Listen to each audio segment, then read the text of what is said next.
Okay, I got a little bit cut off there.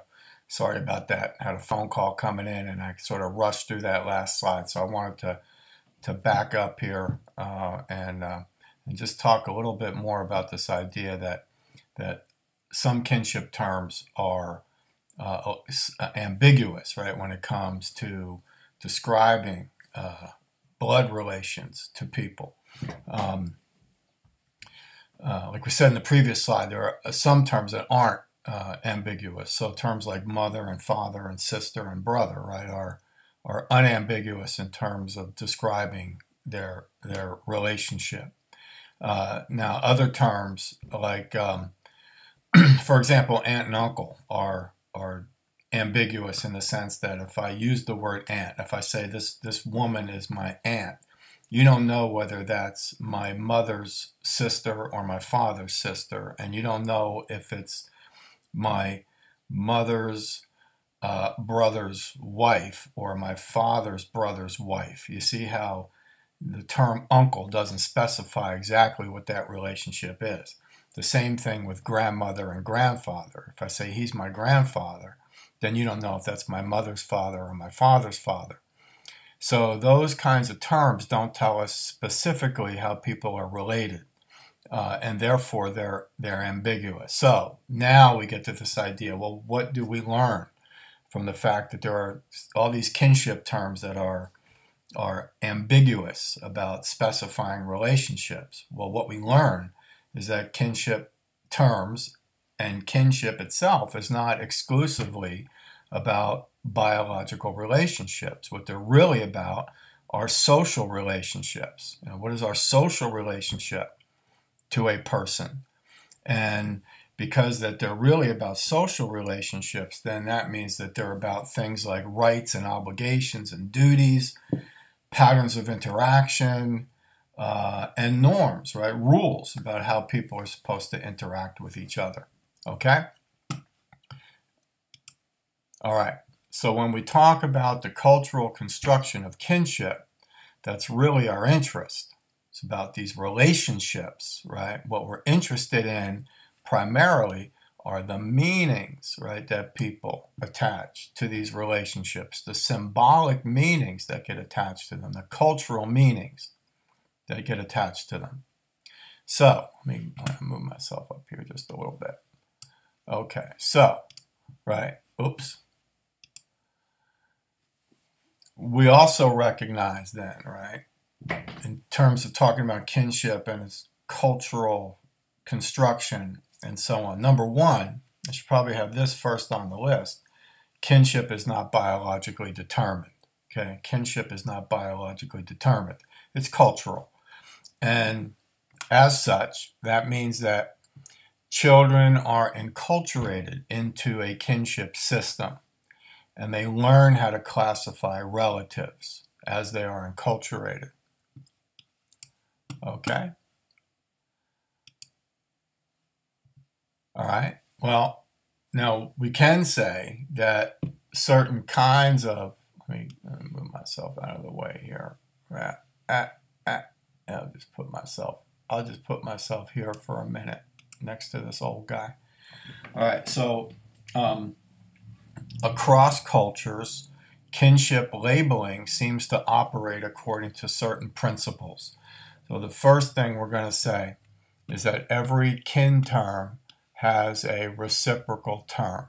Okay, every kin term has a reciprocal term. Since kin terms are talking about relationships, then we got to understand that there's a reciprocal term for every kin term. So, for example, the reciprocal of grandfather is either grandson or granddaughter, right? The reciprocal of granddaughter is grandmother or grandfather. Okay. So every term has its reciprocal. You know, the reciprocal of uncle is nephew or niece, right? The reciprocal of father is son or daughter. The reciprocal of mother is son or daughter. Okay. Now, for cousin, the reciprocal is cousin. Okay.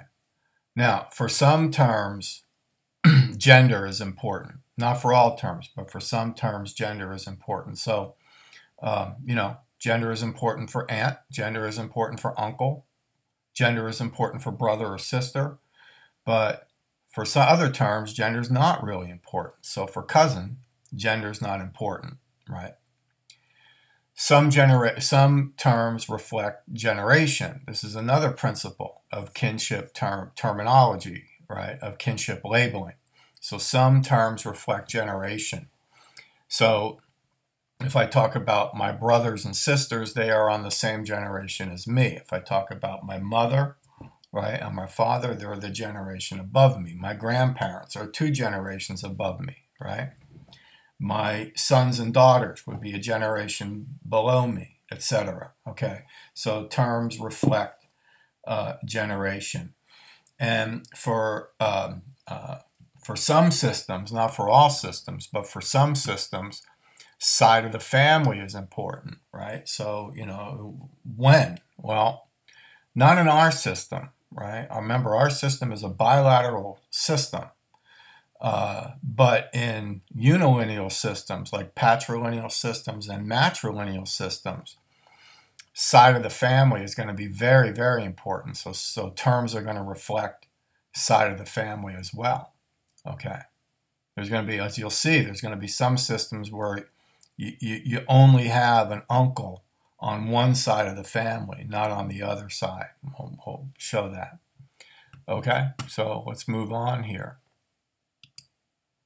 All right, now, one of the first guys to talk about this, move myself here again, put myself here a little bit. One of the first guys to talk about this was an anthropologist that we almost began the course with, and that was Lewis Henry Morgan. Remember, we talked about Lewis Henry Morgan when we were discussing the history of the development of anthropological thought. And Lewis Henry Morgan was one of those unilineal evolutionists. And back in 1871, he wrote a book called The Systems of Consanguinity and Affinity in the Human Family, of the Human Family, right? Systems of Consanguinity and Affinity of the Human Family, 1871. So systems of blood relations and not blood relations of the human family. And so what he does is he looks around and he identifies different systems of kin labeling, of kinship terminology. And he was one of the very first people to argue, right, that kinship was not biological, but it was actually cultural. And so you see over here, you have an Eskimo. Maybe remember this even from the beginning of part 1 of this entire whole series of lectures on kinship. The Eskimo system of kinship naming, right? The Hawaiian system, the Sudanese system, the Omaha system, the Iroquois system, and the Crow system. So he identifies all these different systems of kinship naming. Now, the significance of them is that those systems are named after the first people among whom he encounters them. So, if he identifies a system and then he finds it again, or something similar to it, he says, well, those people use the Eskimo system, because that's where I saw it first. Okay, I hope you understand what I mean here.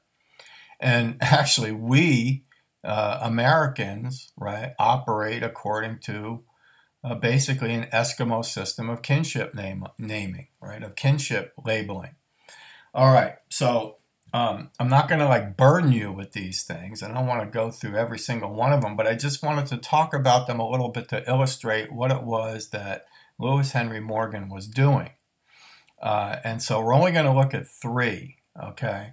We're going to look at the Hawaiian system because it's really the easiest one, okay? So we're going to look at the Hawaiian system, and we're going to look at the Eskimo system because it's also easy, right? Because it's like ours, all right? Hold on, I got another Another call coming in. It's a junk call. Hang up on them. Okay. So the Eskimo system is pretty much the same as ours, right? Or we are the same as theirs. I don't know, however you want to word that. And then we're going to look at the Iroquois system just because that's going to give us an example of a unilineal system. All right. A few of these are, the Sudanese, the Omaha, the Crow. I think those are unilineal systems also that operate maybe slightly differently than the Iroquois. But, the Iroquois were essentially a matrilineal society. So we want to have a little example of a matrilineal society. Okay. And just as a way to show you that you can only have certain relatives on one side of the family and not on the other, as you would find in unilineal systems.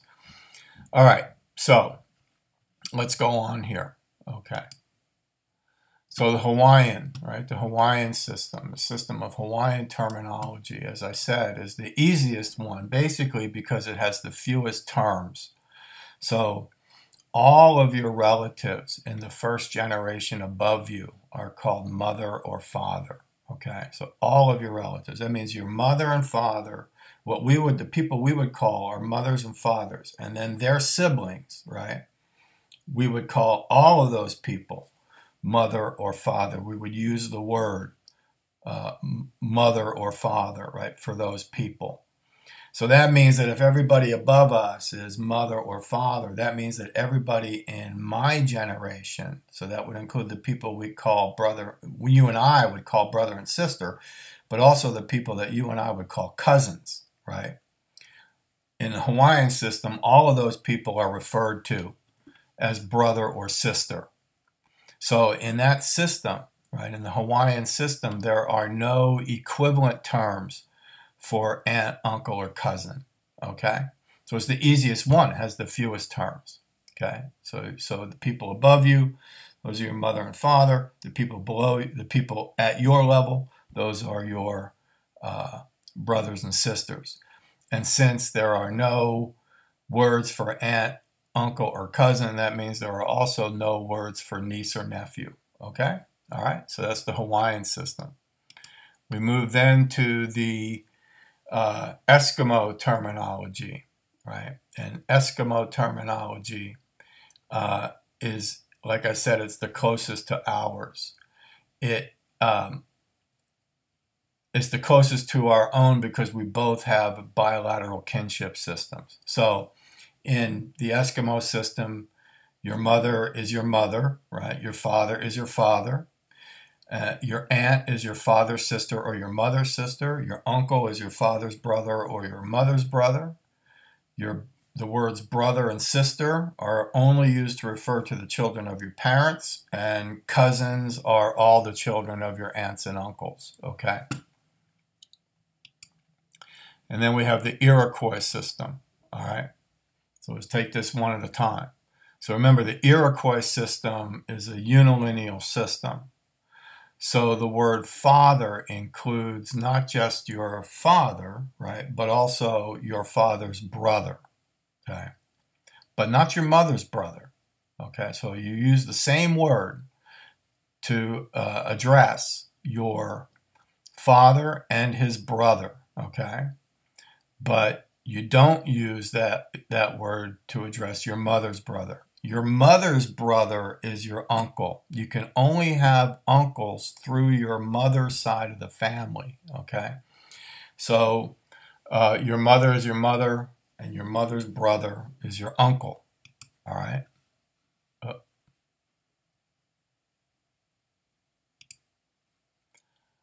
Now, mother is like a corollary here. So the word mother refers to your mother, and it also includes your mother's sister, but not your father's sister. So that means you can only have an aunt, right, on your father's side of the family.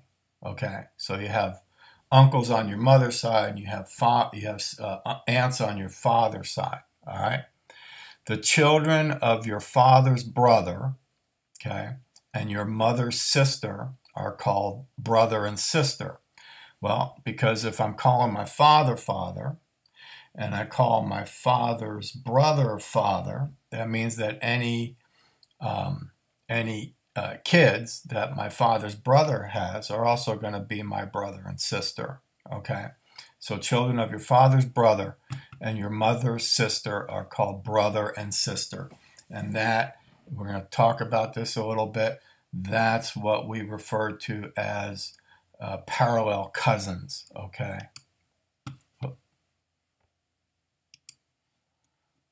So the same goes here, right? So children of your, well, right, children of your father's brother and your mother's sister are called brother and sister. They're your parallel cousins.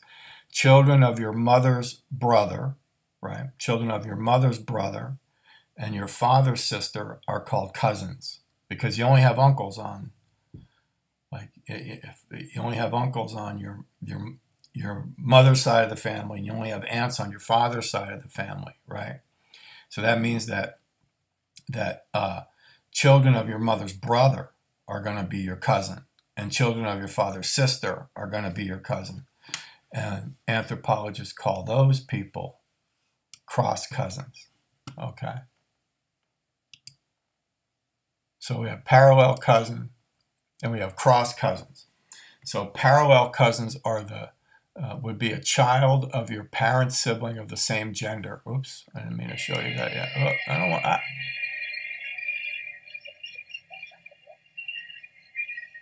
Giving away the ending already. Okay, parallel cousins, right? Parallel cousins, the child of your parent sibling of the same gender. So your mother's sister, right? Your mother's sister's child, right? Because mother and sister are the same gender, right? Your mother's sister's child, your father's brother's child, right? Because father and brother are the same gender. Those are your parallel cousins, all right? Cross cousins are would be the child of your parent sibling of the opposite gender. So your father's sister's child or your mother's brother's child, right? Father and sister are opposite genders. Mother and brother are opposite genders, or opposite gender. So your father's sister's child, your mother's brother's child are cross cousins. Now that would be important, right? Because if you think about the incest taboo in Iroquois society, right? That you're not going to marry your brother or sister, but cousins, right, might be open, might be, they might actually be sort of preferred marriage partners. All right, so there's an allowance to marry cross cousins in Iroquois society. All right, so there you go. So those three things, we had the Hawaiian system, we had the Eskimo system, and we had the Iroquois system, are just there to show you what it was that old Lewis Henry Morgan was doing. And that's going to bring us to the end of our discussion of kinship, and I already gave it away, but let's play it again. So that's all, folks.